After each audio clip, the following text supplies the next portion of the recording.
Hey guys, before we start, a quick shout out to Alpha Dog Nutrition for sponsoring this podcast. Alpha Dog products are now available at dusupply.com, and you can use code ALPHADOG15 at checkout for 15% off and a credit for free shipping to try it yourself. Now let's get you to your podcast.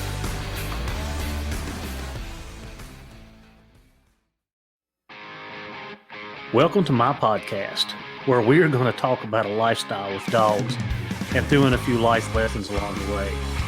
Whether you're a hound hunter, bird dog enthusiast, running setters, pointers, retrievers, or a flat-out running dog junkie, this podcast is for you.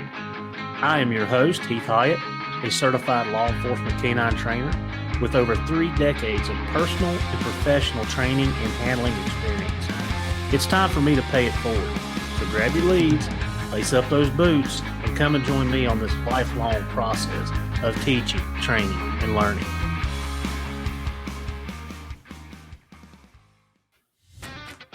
Are you looking to unlock your dog's full potential and give them the best nutrition possible for peak performance? Then look no further. Inukshuk has what you're looking for. Inukshuk's nutrient-dense formulas are crafted to keep your dog's energy high and performance top-notch. Packed with premium proteins and essential fats, Inukshuk delivers the balanced nutrition your dog needs to thrive.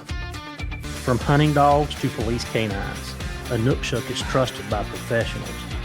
Give your dog the power of peak performance with Inukshuk professional dog food. Hopefully this is coming in loud and clear. I've got my mic turned back a little bit. Thought it was a little hot. Welcome on in to another What's Up Wednesday.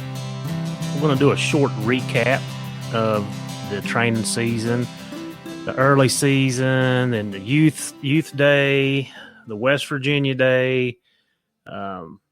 So we'll get started on that, and then we'll do a little bit of the training recap. So I think there's a lot of good things that's went on this training season, especially for me anyway. So our youth season that was a couple of weekends ago. Yeah, so it's been a couple of weekends ago. We're to the later part of October now. And I know when you hear this that it may be November before you hear it, but so we're October. What is today? October 23rd. October 23rd. So our youth season's over. And it was rough. Didn't rigged all morning. Tried to get out on foot, do a little walking before it got too late. Actually, it was about, it was about 7:30, I guess. Covered about 5 miles, and there was nothing. And when I say nothing, I didn't see no deer sign. I didn't see no bear sign. I will say one of the areas that I hunt, I hunt this area, I don't know, 3 or 4 times a year. Like it's kind of like one of my little pockets that I hit. And you can usually catch a bear laying in there when the pressure gets pretty hard. So I walk that area, and I'm telling you, mate, that storm that come through, it knocked down trees.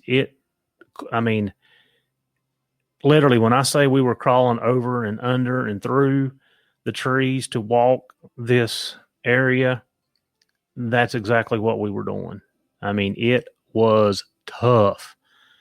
So I can see maybe later in the season some bear coming in there and taking up refuge because it's so thick right now. Like, I mean, it'd take weeks to cut that mess out. Like it'd take weeks.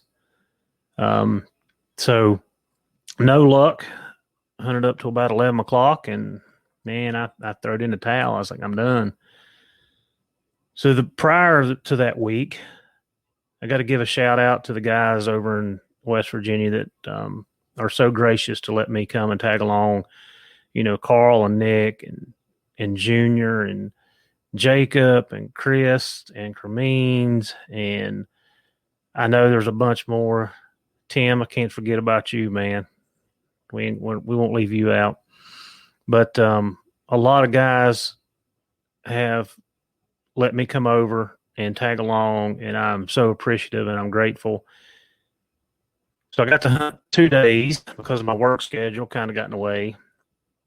But first morning, we ended up getting on a bear, and I'm not sure, but anyway, they I don't know. I don't really know the country we're in, so I'm not saying any names or any locations. But they ended up running, I don't know, a couple miles, maybe 2 miles.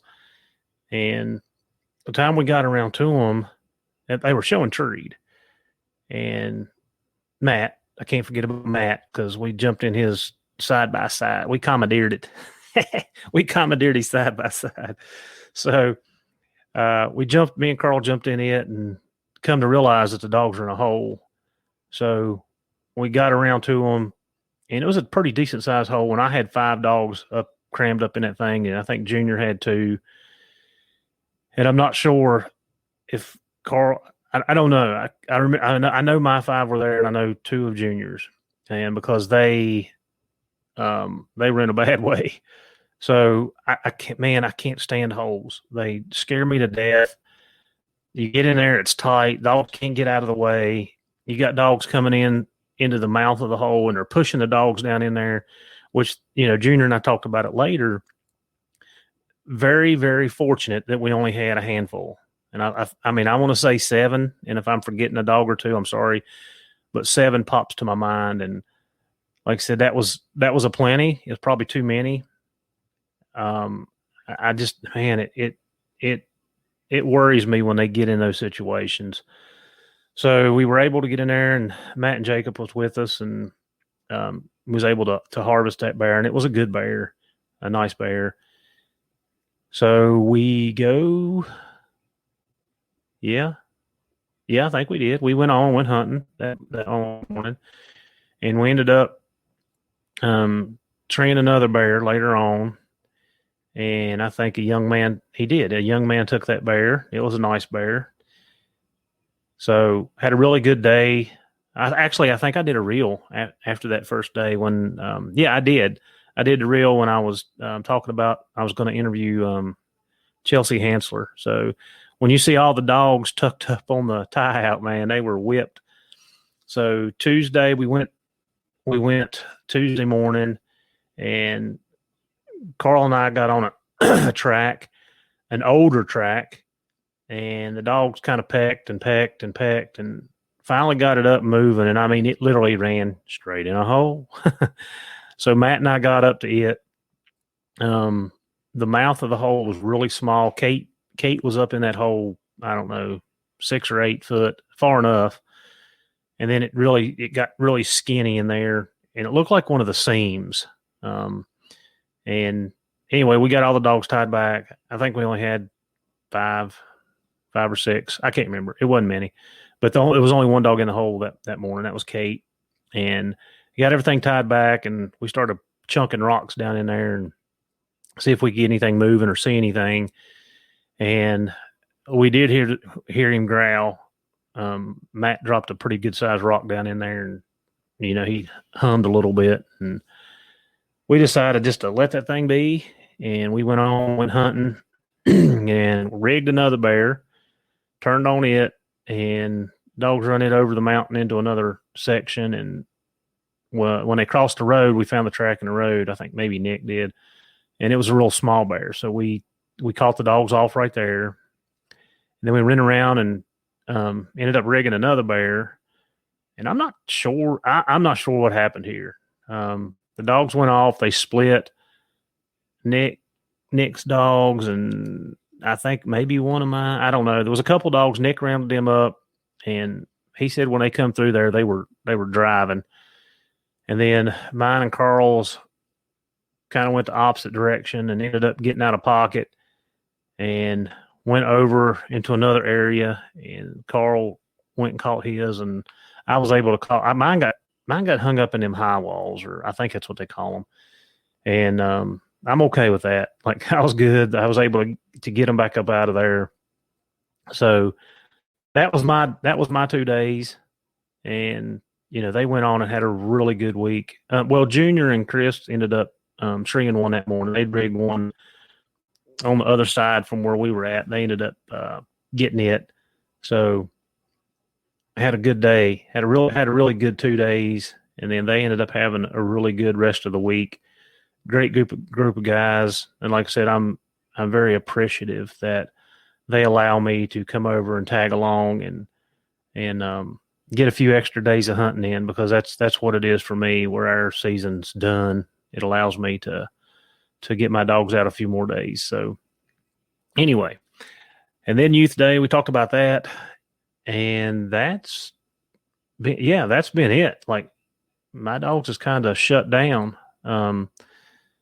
Hopefully in the next couple of weeks, I can get down and get up with BB and get up with him and hunt 2 or 3 days. And I'm planning on trying to make it down to Tennessee for a couple days, at least 2 days. And then our season will be back in December. But you know what? It's going to be tough. I'm telling you, man, the food in the areas that I typically hunt, it's either scattered now, and we're talking about above the frost line. If we start talking about below the frost line, that changes everything. Food's galore.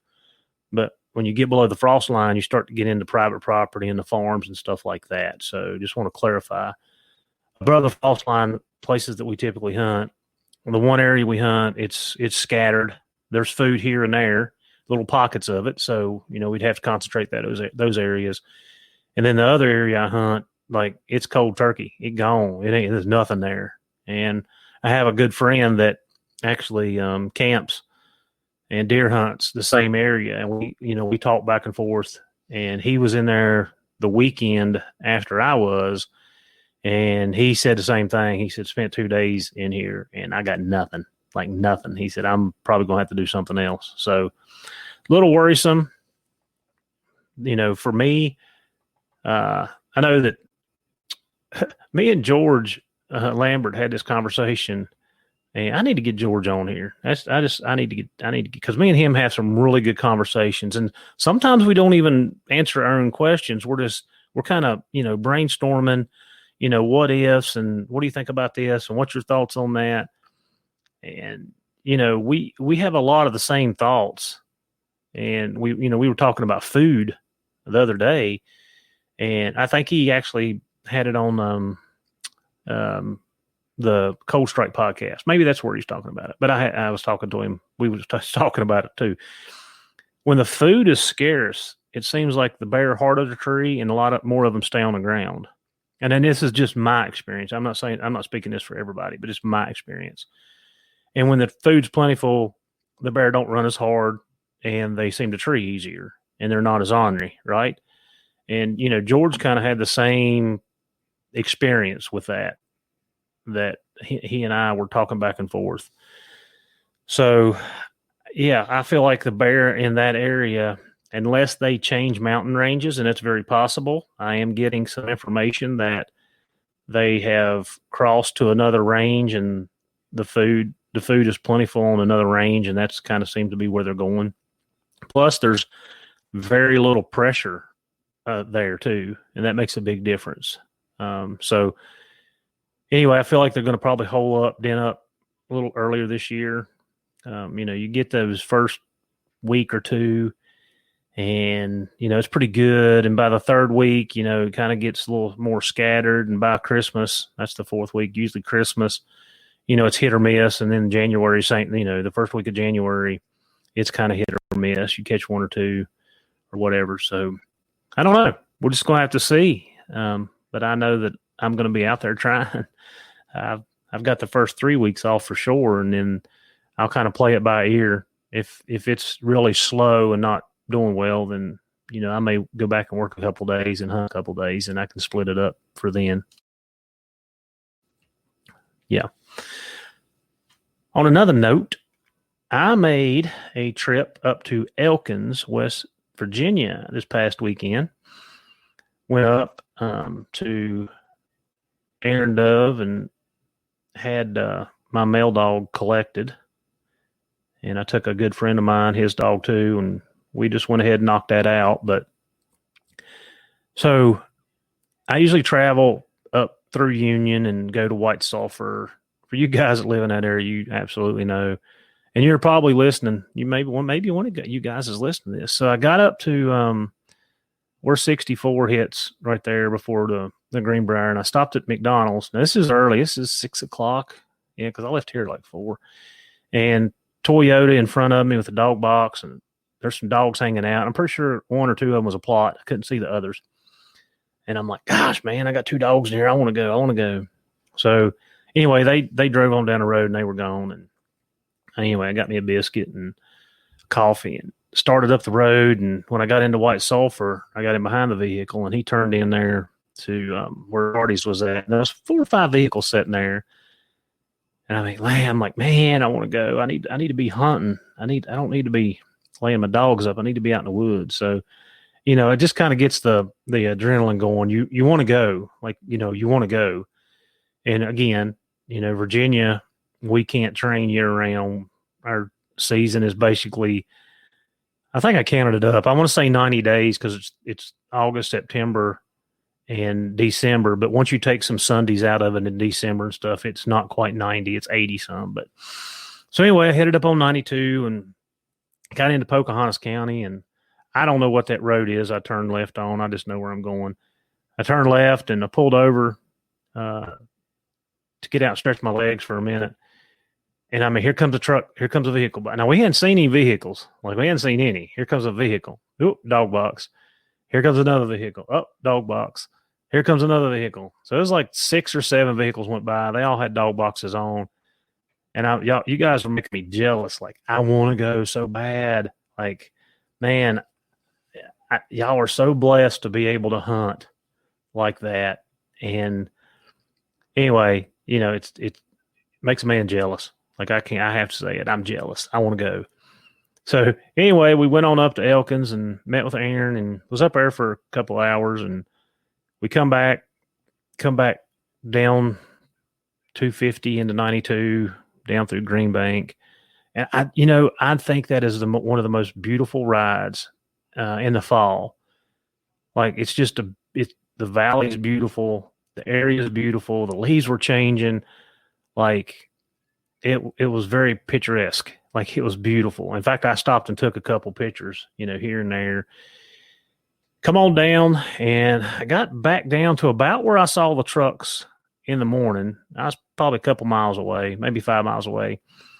And I see this it looks like a red Chevy sitting out in the field by a farmhouse. And I just happened to look up, and coming down through the field, there was 4 or 5 guys leading 2 or 3 dogs apiece. And I'm like, yeah, they just come from a tree. They walking out, gathering their stuff up. It was about 11 o'clock. 11, 12.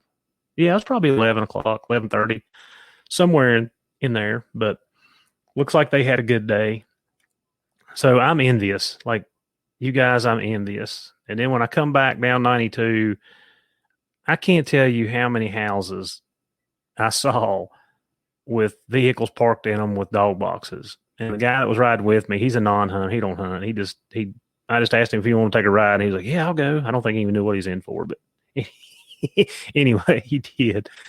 And I was like, man, it's a prerequisite that you have a dog box if you live in this country. Like, you got to. And he's like, I ain't never seen so many dog boxes in my life. And I was like, yeah, everybody hunts. Like, it's a way of life. And we say that all the time. It's a way of life. So yeah, it was a good ride. Like I said, I love the area. It's beautiful. I had went up there in May, actually, to meet Marshall to pick up my dog box for my other truck. So I've made 2 trips in the last, 5 or 6 months, 5 months, whatever it is, up through that area. And it's always such a pleasant ride with the view. So kudos to you guys that live in that area. I have to say, envious. Most people are going to be envious of that. So, and I'll tell a funny one on me. So Maddie's knee deep in volleyball. So a couple weeks ago, whatever it was, she had a volleyball game, and I had went over and I'd come out.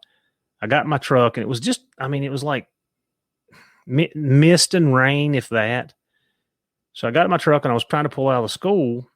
And, when you get older, that glare off the rain and the windshield and everything else, you can't see. So I pull up. I'm trying to come out of the parking lot. And I pull up, and I realize I can't see. So I reach over and I turn the radio down. And I'd literally just bust out laughing.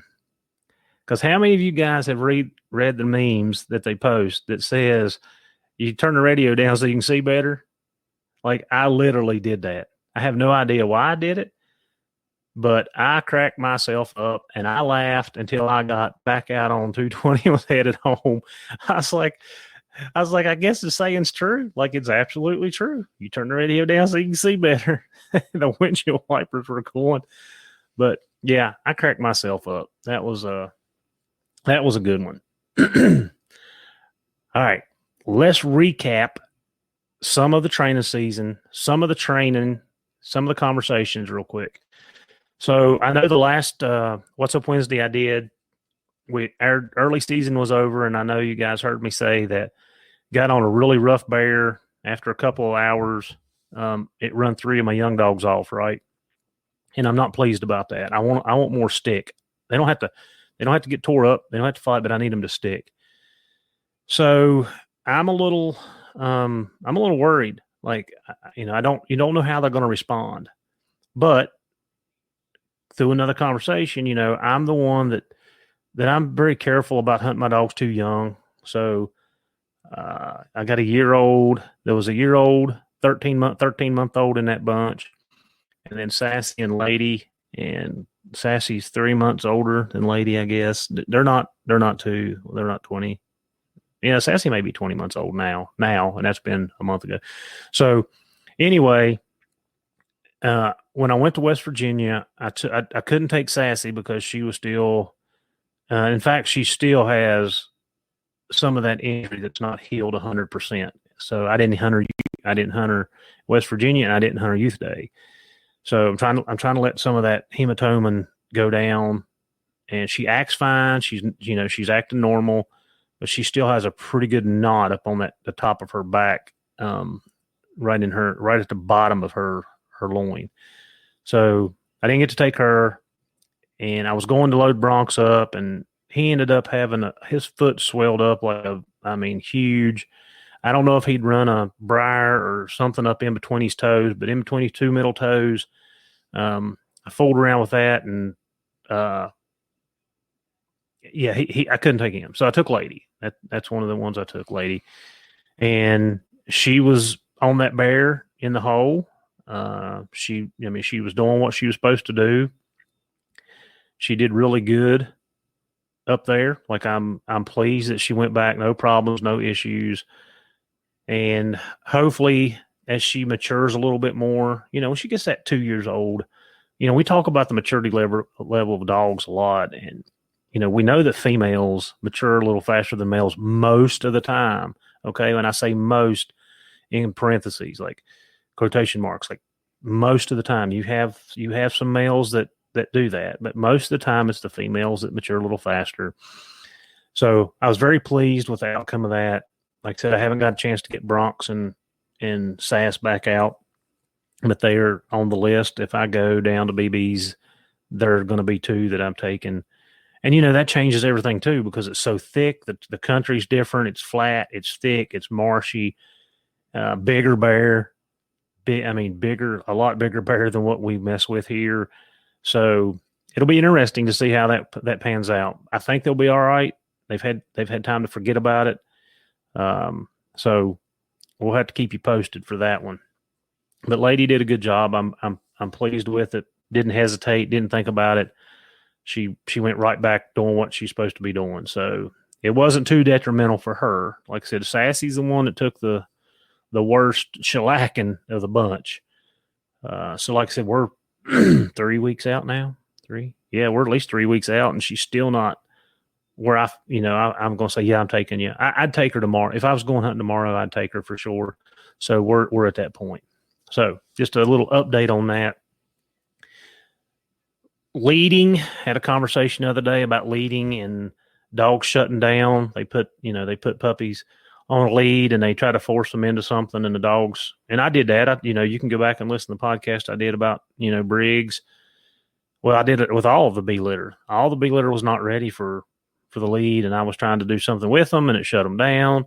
So, guys, take the time to spend a little extra time in your down. Like, I know some people don't have downtime right now, but we do. So I've got a whole nother batch of pups that I'm fooling with. I've got them jumping. In fact, I put a pallet out the other day and made them climb up the pallet to get in the back of the truck. Just doing some things that they got to think through, giving them a little bit of obstacles, a little bit of challenge, nothing too hard to just keep them engaged, keep them doing what I want them to do. So I was feeding this evening, and I told myself I need to go ahead, and they're 4 months old. Yeah, 4 months old. And a lot of people put their dogs on lead way before that. And it's absolutely, that it's easier the younger they are. But I told myself, I was walking up through the yard, I'm like, I need to put my tie out and go ahead and start working that again so I can get that done, because coon season's in. I may take them out a little bit just to get them out in the woods and get them familiar with things, and just keep them busy, kind of say. So I may be tagging along with some guys or some boys here that coon hunt, just to get them out and walk a little bit. I don't have anything in that in between stage. They're a little bit younger than I prefer, but spend some time with them in your off season. Like 5 minutes a day. You hear me preach it all the time. 5 minutes a day doing something, anything.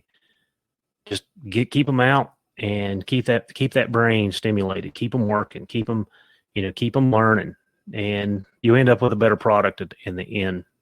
So I can't say that enough, for sure. Oh yeah, let's talk about.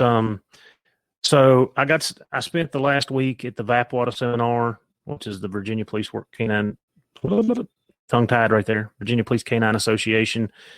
And, of course I do, I do my hours, try to keep my master trainer stuff up. So I got to see a lot of the guys from across the state, which is always a great, great thing. But I was talking to, one of my buddies, and we were talking about nutrition, and he was asking me if I was still feeding the Inukshuk, and I was like, yeah, absolutely. And we was just talking about dog food in general, not necessarily a Inukshuk at all. But one of the conversation that we had, and I think this is very interesting for you guys, and I don't know that we've spoke about it. So the next chance I get to have somebody on, hopefully Emily, it'll be Emily, hopefully, get somebody else on as a nutritionist. And we're going to talk about this because I think it's very important, and I think people overlook it. And I see this in a lot of our patrol dogs, especially when we start talking about one particular part. But guys, do you realize that every time your dog takes a dump, right? Every time he cleans out, he is literally losing moisture from his body. So he's typically, he's what he's actually doing is he can become more dehydrated. So if you've got a dog that is a marker, he wants to go around and pee on everything. And if you guys are paying attention to your dog, like Pino's the worst. Like, he's not bad about that stuff, but like, he'll go pee on a tree. When I let him out, during the day, when I let him out and break him, I just let him out, and he'll go over and he'll pee on this tree. And then he'll run over and he'll pee on this tree. And then he'll run over and he'll pee on another tree. So he's not emptying out. Like, he's marking those trees. So when you talk about nutrition and talk about hydration, like, I feel like it's something that we overlook, is that the more your dog urinates, the more your dog uses, takes a dump, that you have to understand that the hydration level in his body is going down. So it's important to make sure that they're well hydrated. And, I do the pre stuff with the glycerol. I do the post stuff with the maltodextrin, and I always have it in my truck. When I was up in West Virginia hunting, I was staying in a cabin or a camper, and every morning when I let my dogs out, they go clean out, and I have a bowl of water like literally waiting on them at the truck. And some of them come back and some of them will take a couple drinks. Some of them don't. I've got where I don't bait it. No big deal. It's just taking the extra time to do it. But anyway, we had that conversation. Me and Eric had that conversation, and it was just a reminder for me that I need to pay attention to those things. And I want to tell you guys, just pay attention to those things. If you're feeding the dog food that your dog is taking a dump, and you've got 3 or 4 piles, you got to tell yourself that his hydration level is probably down a little bit, right? With the food that I feed, like I get 1 pile, it's a smaller pile, and I don't have multiples. So if you're feeding a food that you have multiple piles, pay attention to your water level. Just see if your dogs, I don't know how you would compare that if it's just normal, because that's what you would always do. But yeah, I have fed several foods over my career that the dogs literally drink water nonstop. So anyway, it was a conversation we had while I was at the workshop. Something to take into consideration. Just wanted to throw it out there just to give you a tidbit of information. Use it, don't use it. Pay attention to it. I definitely would. And it may cause you to up your water intake a little bit. But I don't want my dogs riding around in the box either and peeing all over the place. So I'm not loading them up. And we talked about digestibility. Like, I think Jason Carter and I had this conversation. Yes, we did. Jason Carter and I had this conversation it takes about 4 hours to digest the food. So anyway, just food for thought for that. Back to the seminar. So I had a couple guys that were trying to get some trainer hours. So of course I have to sign off on their critique forms and I have to watch what they do, and they ask questions, and I may give them some tips or some advice or whatever. But one of the things that seemed to be a topic of conversation was and is a dog being in a calm mind. And we talked about the backtracking, I think on the last episode, about the dogs coming out in a frenzy, in a red state, and they just, boom, they go home. And, that always comes up to me that, like, I want my dogs to be calm. I want them to be in a right mind so they can perform the task. And once they get into the task, that's fine. Have at it. But that come up over a 3-day period numerous times. It come up about, I'd like to see that dog focused a little more. I'd like to see that dog calm. And man, I'm telling you, just give them a few seconds to take that breath, and boom, right to work. So I thought that was interesting. Like I said, I pay attention to that more now than I ever have.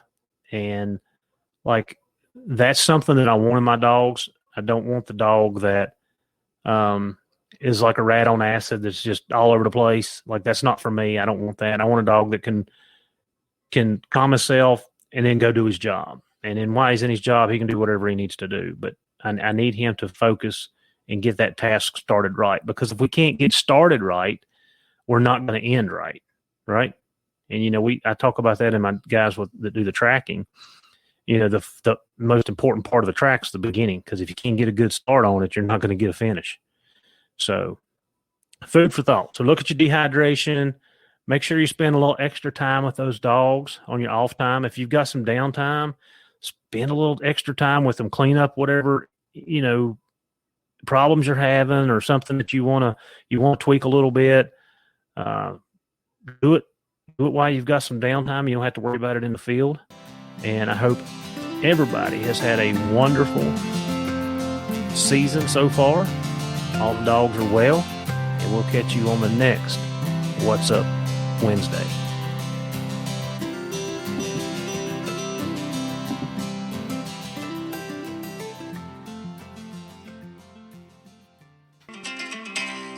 Do you like to be outdoors like I do?